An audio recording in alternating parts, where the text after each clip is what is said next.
Chapter 65 of Phineas Finn by Anthony Trollope.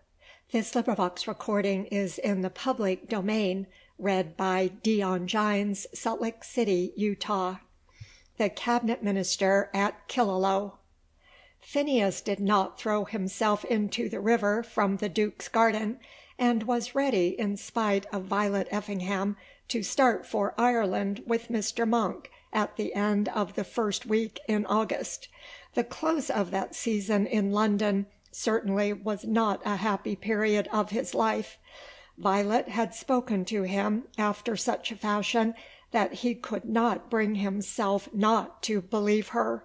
She had given him no hint whether it was likely or unlikely that she and Lord Chiltern would be reconciled, but she had convinced him that he could not be allowed to take Lord Chiltern's place. A woman cannot transfer her heart, she had said. Phineas was well aware that many women do transfer their hearts, but he had gone to this woman too soon after the wrench which her love had received. He had been too sudden with his proposal for a transfer, and the punishment for such ill judgment must be that success would now be impossible to him. And yet how could he have waited, feeling that Miss Effingham, if she were at all like other girls whom he had known, might have promised herself to some other lover before she would return within his reach in the succeeding spring. But she was not like some other girls. He knew that now, and repented him of his haste. But he was ready for Mr. Monk on the 7th of August, and they started together. Something less than 20 hours took them from London to Killaloe, and during 4 or 5 of those 20 hours Mr. Monk was unfitted for any conversation by the uncomfortable feelings incidental to the passage from Holyhead to Kingstown. Nevertheless, there was a great deal of conversation between them during the journey. Mr. Monk had almost made up his mind to leave the Cabinet. "It is sad to me to have to confess it," he said, "but the truth is that my old rival, Turnbull, is right. A man who begins his political life as I began mine is not the man of whom a minister should be formed. I am inclined to think that ministers of government require almost as much education in their trade as shoemakers or tallow chandlers. I doubt whether you can make a good public service of a man simply because he has got the ear of the House of Commons." "Then you mean to say," said Phineas, "that we are altogether wrong from beginning to end in our way of arranging these things." "I do not say that at all.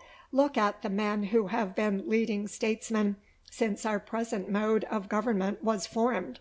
From the days in which it was forming itself, say from Walpole down, and you will find that all who have been of real use had early training as public servants." "Are we never to get out of the old groove?" "Not if the groove is good," said Mr. Monk. "Those who have been efficient as ministers sucked in their efficacy with their mother's milk. Lord Brock did so, and Lord de Terrier, and Mr. Mildmay. They seated themselves in office chairs the moment they left college. Mr. Gresham was in office before he was 28. The Duke of St. Bungay was at work as a private secretary when he was 23. You, luckily for yourself, have done the same."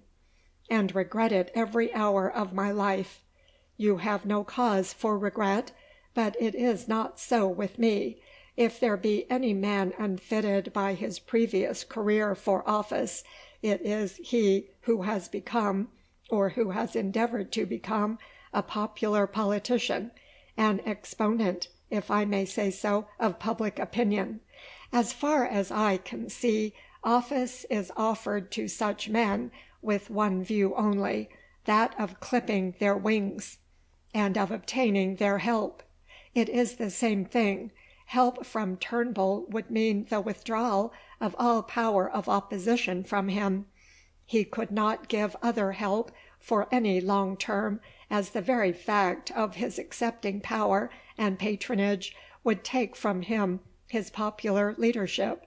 The masses outside require to have their minister as the Queen has hers, but the same man cannot be minister to both.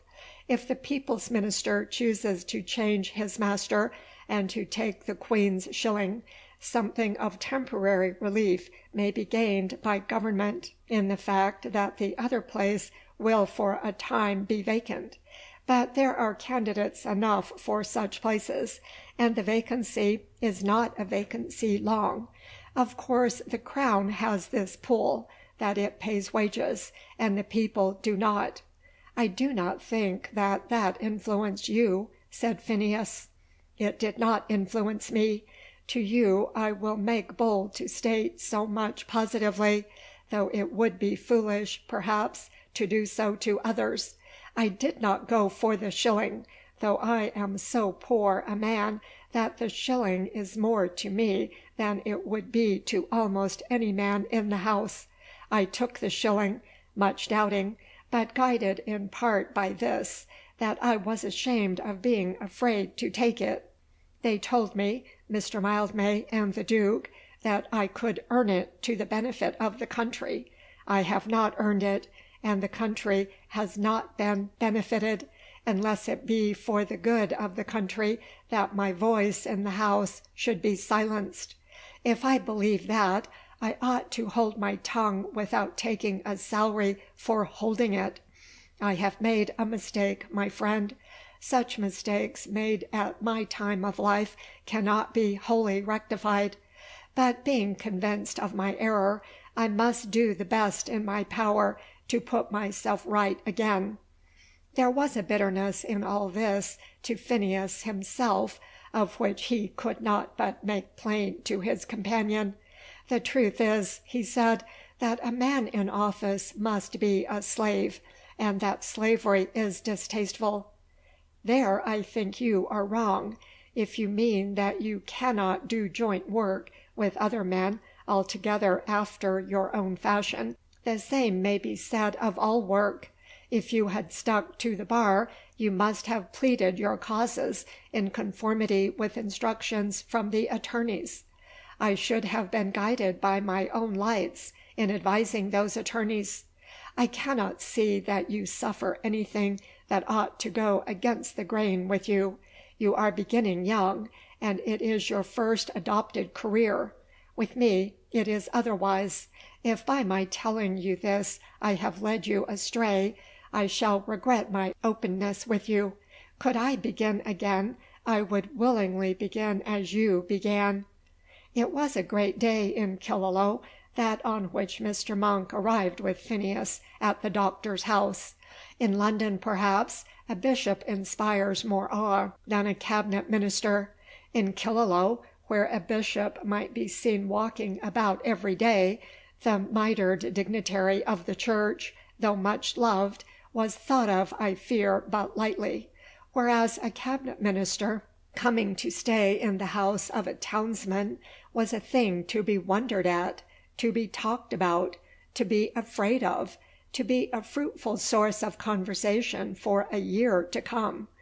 There were many in Killaloe, especially among the elder ladies, who had shaken their heads and expressed the saddest doubts when young Phineas had first become a Parliament man, and though by degrees they had been half brought round, having been driven to acknowledge that he had been wonderfully successful as a Parliament man, still they had continued to shake their heads among themselves and to fear something in the future, until he appeared at his old home leading a cabinet minister by the hand. There was such assurance in this that even old Mrs. Callahan at the brewery gave way, and began to say all manner of good things, and to praise the doctor's luck in that he had a son gifted with parts so excellent. There was a great desire to see the cabinet minister in the flesh, and to be with him when he ate and drank, to watch the gait and countenance of the man, and to drink water from this fountain of state lore which had been so wonderfully brought among them by their young townsman. Mrs. Finn was aware that it behooved her to be chary of her invitations, but the lady from the brewery had said such good things of Mrs. Finn's Black Swan that she carried her point, and was invited to meet the cabinet minister at dinner on the day after his arrival. Mrs. Flood-Jones and her daughter were invited also to be of the party. When Phineas had been last at Killaloe, Mrs. Flood-Jones, as the reader may remember, had remained with her daughter at Floodborough, feeling it to be her duty to keep her daughter away from the danger of an unrequited attachment.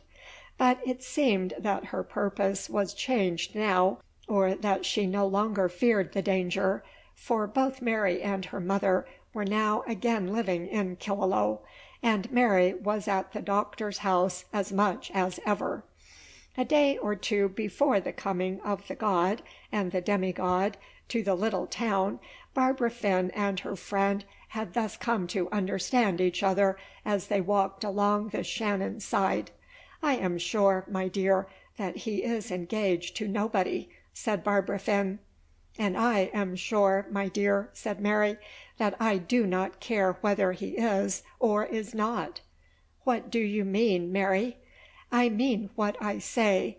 Why should I care? 5 years ago I had a foolish dream, and now I am awake again.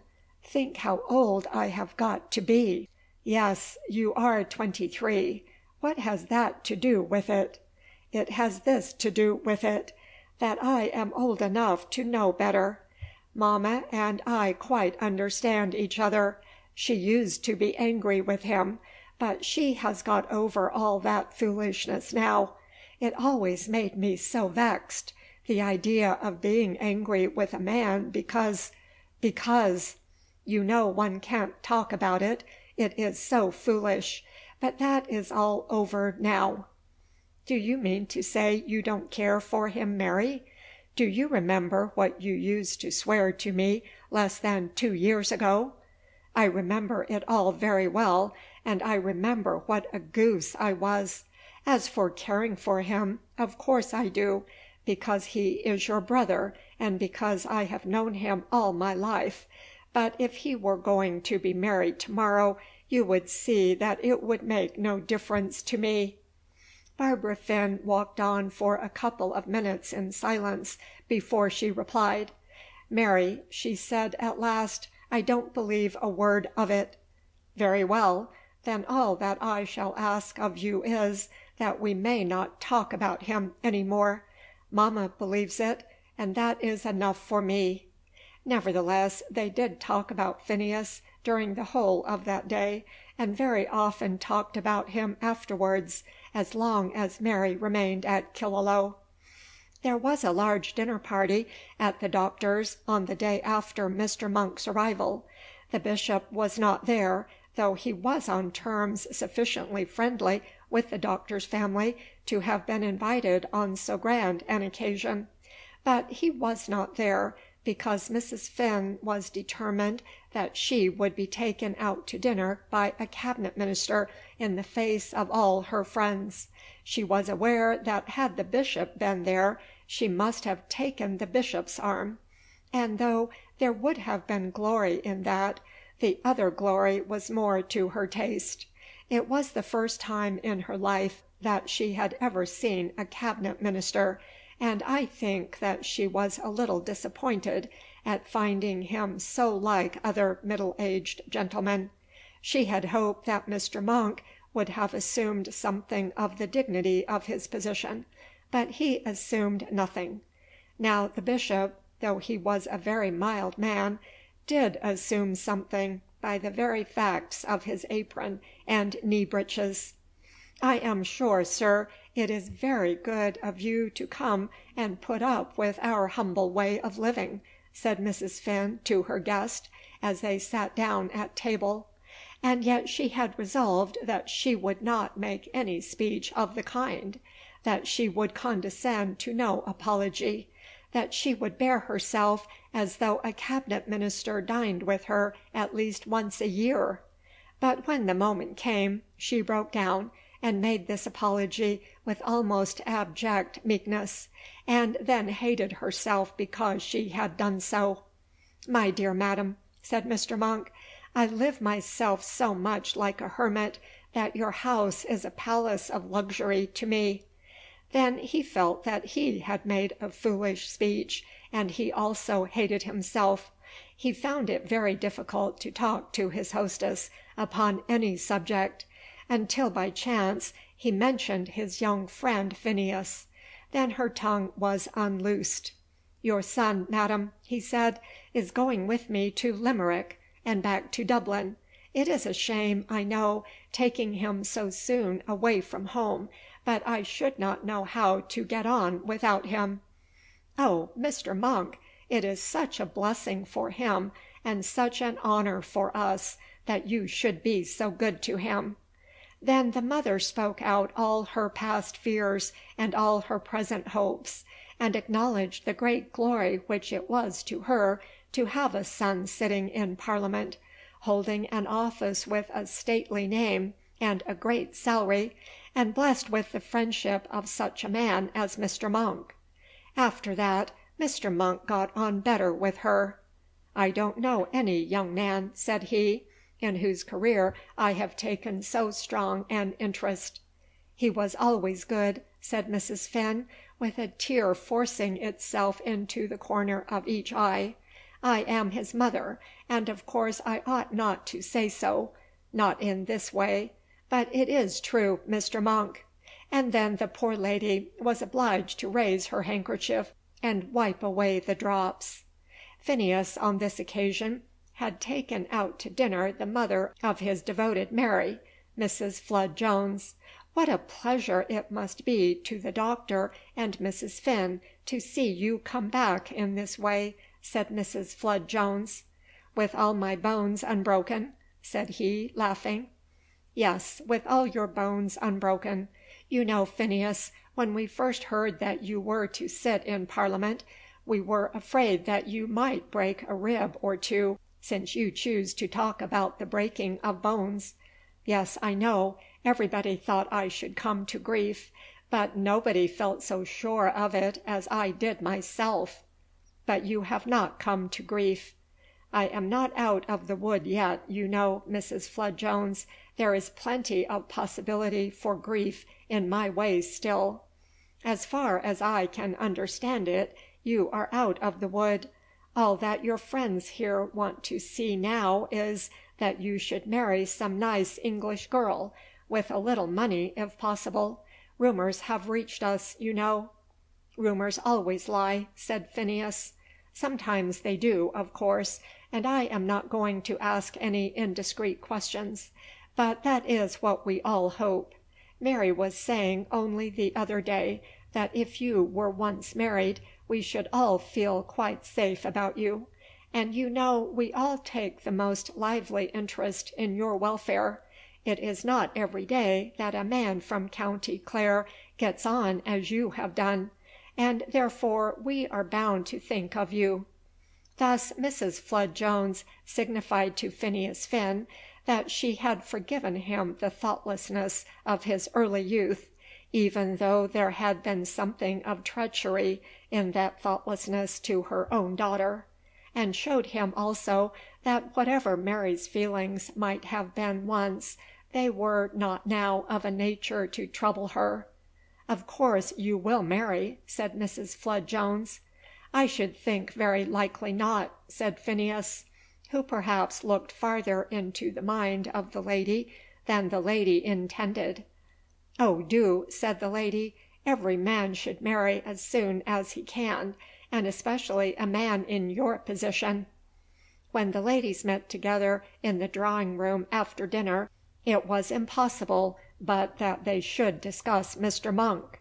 There was Mrs. Callaghan from the brewery there, and old Lady Blood of Bloodstone, who on ordinary occasions would hardly admit that she was on dining-out terms with any one in Killaloe except the bishop, but who had found it impossible to decline to meet a cabinet minister. And there was Mrs. Stackpoole from 6 Mile Town, a far-away cousin of the Finns, who hated Lady Blood with a true provincial hatred. "I don't see anything particularly uncommon in him, after all," said Lady Blood. "I think he is very nice indeed," said Mrs. Flood Jones. "So very quiet, my dear, and just like other people," said Mrs. Callahan, meaning to pronounce a strong eulogium on the cabinet minister. "Very like other people indeed," said Lady Blood. "And what would you expect, Lady Blood?" said Mrs. Stackpoole. "Men and women in London walk upon 2 legs, just as they do in Ennis." Now Lady Blood herself had been born and bred in Ennis, whereas Mrs. Stackpoole had come from Limerick, which is a much more considerable town, and therefore there was a satire in this allusion to the habits of the men of Ennis, which Lady Blood understood thoroughly. "My dear Mrs. Stackpoole, I know how the people walk in London quite as well as you do." Lady Blood had once passed 3 months in London while Sir Patrick had been alive, whereas Mrs. Stackpoole had never done more than visit the metropolis for a day or 2. "Oh, no doubt," said Mrs. Stackpoole, "but I never can understand what it is that people expect. I suppose Mr. Monk ought to have come with his stars on the breast of his coat to have pleased Lady Blood." "My dear Mrs. Stackpoole, cabinet ministers don't have stars," said Lady Blood. "I never said they did," said Mrs. Stackpoole. "He is so nice and gentle to talk to," said Mrs. Finn. "You may say what you will, but men who are high up do very often give themselves airs. Now I must say that this friend of my son's does not do anything of that kind." "Not the least," said Mrs. Callahan. "Quite the contrary," said Mrs. Stackpoole. "I dare say he is a wonderful man," said Lady Blood. "All I say is, that I didn't hear anything wonderful come out of his mouth. And as for people in Ennis walking on 2 legs, I have seen donkeys in Limerick doing just the same thing." Now it was well known that Mrs. Stackpoole had 2 sons living in Limerick, as to neither of whom was it expected that he would set the Shannon on fire. After this little speech there was no further mention of Mr. Monk, as it became necessary that all the good nature of Mrs. Finn, and all the tact of Mrs. Flood Jones, and all the energy of Mrs. Callahan should be used to prevent the raging of an internecine battle between Mrs. Stackpoole and Lady Blood. Chapter 65.